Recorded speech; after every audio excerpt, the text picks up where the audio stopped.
后来乡亲啊，咱继续要来讲，热天是肠仔病毒大爆发的季节。中华出现今年第一例新生儿重症的个案，这个新生儿出世5天就来发烧，加在及时治疗，即卖已经好啊。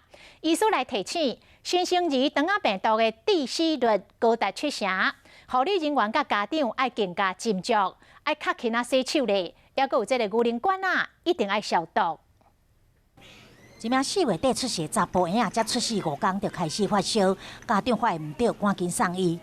经过检验，确实是新生儿肠病毒，这嘛是今年第一件肠病毒重症个案。第一球蛋白，所以它其实是发烧的第2天就有，这样的治疗其实越长是越早越好。 查甫婴仔经过治疗，目前已经好啊。新生儿肠病毒是新型传染病现象，主要容易发生在春夏季节，透过伊科病毒甲克沙奇米型病毒由母体或者是环境接触传染。初期症状发烧，经常被疏忽，但致死率70%。新生儿肠病毒重症再一次强调，它全年都会发生，所以所有的家长都应该提早警觉。